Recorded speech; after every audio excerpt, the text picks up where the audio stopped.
Last video में इससे काम हमने यहाँ पे किया था, ये एक्सप्रेशन में ड्राइव किया था। सिक्स जो कॉम्प्लेक्स नंबर लॉग जेड का लॉग लेने के लिए, तो हमने देखा था कि कॉम्प्लेक्स नंबर का लॉग लेते हो तो आपके पास इनफिनिट वैल्यूज आती हैं। उसके साथ ही मैंने ये 3 एग्जाम्पल डिस्कस की थी। तो ये आज के लेक्चर हम इधर से स्टार्ट करेंगे। और अगर आपके पास कोई एक्सपोनेंशियल इक्वेशन है वो आपने सॉल्व करनी है, तो रिलेशन जो 6 है वो इसमें यहाँ पे यूज हो सकता है। और रिलेशन में अगर आप यहाँ पे लॉग ले लें, नेचुरल लॉग, तो एक्सपोनेंट जाता रहेगा, जेड आ जाएगा, आगे जाएगा आपके पास, वो इस तरफ लॉग में टर्म आ जाएगी। और इक्वेशन 6 की रिक्वायरमेंट पूरी करने के लिए मुझे इसका मॉडुलस चाहिए, वो मैंने ले लिया है। फिर अब मुझे आर्ग चाहिए इसका, वो मैंने टेन थीटा से ले लिया इसका। आर्ग आर्ग √3 प्लस आयोटा। अब मैं इक्वेशन 6 यूज कर सकता हूँ। तो मेरे पास पहले जेड मॉडुलस की वैल्यू आ गई मेरे पास।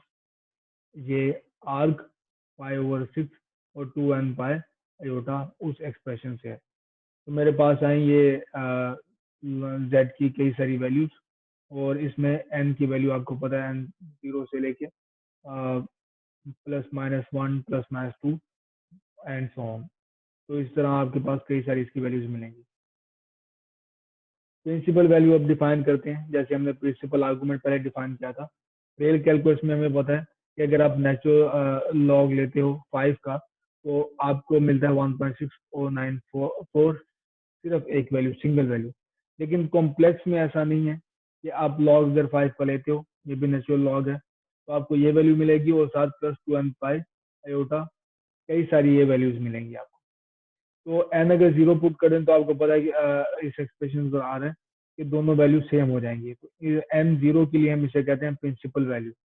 जैसे कि हमने प्रिंसिपल आर्गुमेंट पहले डिफाइन किया था कि हमारे पास जो एंगल पहले कई सारे एंगल मिलते थे इंफिनिट एंगल से। तो अगर मैं एंगल को फिक्स करता हूँ -π से लेके π तक, तो मैंने इसको प्रिंसिपल आर्गुमेंट नाम दिया था। इस तरह अब प्रिंसिपल वैल्यू मैं डिफाइन करूंगा n = 0 के लिए और आर्ग जी के लिए प्रिंसिपल आर्गुमेंट।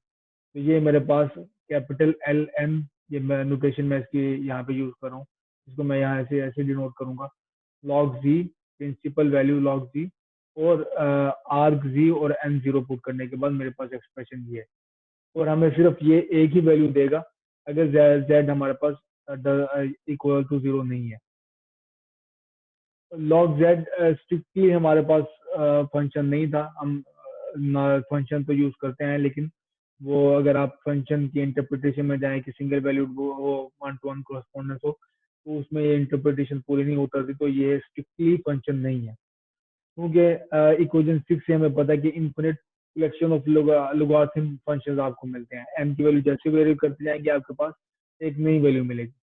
तो हर कलेक्शन में जो हमारे पास एक लोगारिथम फंक्शन है, हम उसे कहते हैं ब्रांच ऑफ लॉग जी, और कैपिटल लॉग जेड को हम कहते हैं प्रिंसिपल ब्रांच। और बाय नोटेशन के अगर आप कैपिटल लॉग जेड या लॉग जी आप कहते हैं, तो दोनों को हम लोगारिथम फंक्शन ही कहेंगे इस नोटेशन में, ताकि कंफ्यूजन ना रहे। और कुछ और प्रॉपर्टी है हमारे पास, फिर प्रॉपर्टीज हैं लॉग Z1 Z2, इसमें यहाँ स्मॉल एल में यूज कर रहा हूँ। तो ये प्रिंसिपल आर्गुमेंट के लिए ये होल्ड नहीं करेंगी प्रॉपर्टी, जैसे कि हमने सेक्शन 17.2 में भी देखा था। एनालिटिसिटी क्या है अब इसकी, वो देख लेते हैं हम कि लॉग की एनालिटिकल है या नहीं है। तो function F of Z log ji continuous नहीं है। कहाँ पे कंटिन्यूस नहीं है? नेगेटिव रियल एक्सिस पे। नेगेटिव रियल एक्सिस जो मैंने यहाँ पे शो किया वो कंटिन्यूस नहीं है। अगर मैं नेगेटिव एक्स एक्सिस को अप्रोच करता हूँ अपर हाफ प्लेन से, तो एक्स नॉट अगर कोई वैल्यू है नेगेटिव एक्सिस पे, तो मैं अपर हाफ से इसको अप्रोच करता हूँ, तो मुझे मिलेगा R G is equal to pi. और अगर मैं लोअर प्लेन से इसको अप्रोच करता हूँ तो मुझे मिलेगा आर्ग जी माइनस पाई। तो आपको यहीं से डिसकंटिन्यूटी नजर आ रही है, यहाँ पे कंटिन्यूस नहीं है। एक ग्राफ भी मैंने शो किया यहाँ पे कॉम्प्लेक्स प्लेन में। तो आप यहाँ पे देखें, यहाँ पे ग्राफ देखिए कंटिन्यूस है, यहाँ पे पूरा आपको प्लॉट नजर आ रहा है, स्ट्रक्चर प्लॉट कंटिन्यूस। लेकिन ये देखिए यहाँ पे इंटायरली डिसकंटिन्यूटी है, तो इसको हम कहते हैं ब्रांच कट। तो ये है ब्रांच कट, इसको यहाँ पे कहते हैं। F of Z log ji through out domain analytical है, लेकिन नेगेटिव एक्स एक्सिस में हमारे पास एनालिटिकल नहीं है। और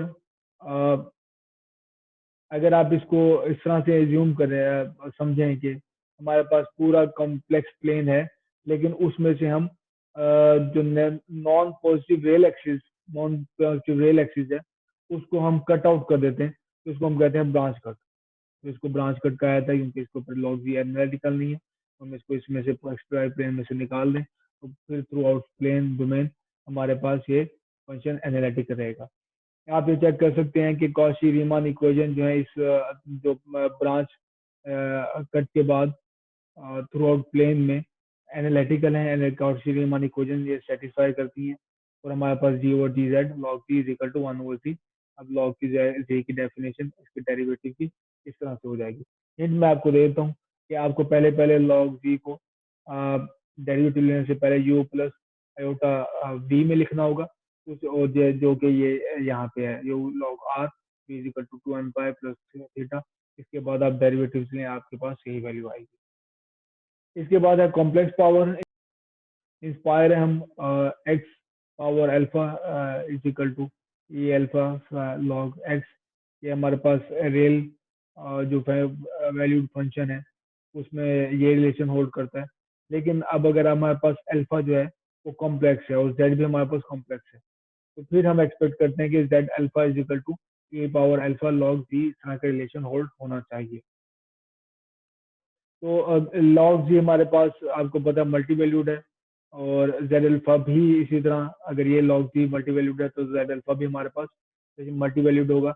लेकिन अगर आप थोड़ी सी रिस्ट्रिक्शन इसमें इम्पोज कर दें कि अल्फा अगर इज इक्वल टू एन है और एन की वैल्यू वेरी करते हैं 0 से लेके +-1 +-2, तो फिर जो जेड इन वैल्यूज के लिए अल्फा की इन वैल्यूज के लिए हमारे पास जो जेड होगा वो सिर्फ सिंगल वैल्यूड होगा। एग्जाम्पल इसकी देख लेते हैं हम। ई पावर 2 लॉग जी की मैंने यहाँ पे डेफिनेशन पुट कर दी, और इसके बाद मैंने इनको सेपरेट आउट कर दिया क्योंकि पावर प्लस थी तो इनको मैं अलग प्रोडक्ट में लिख सकता हूँ।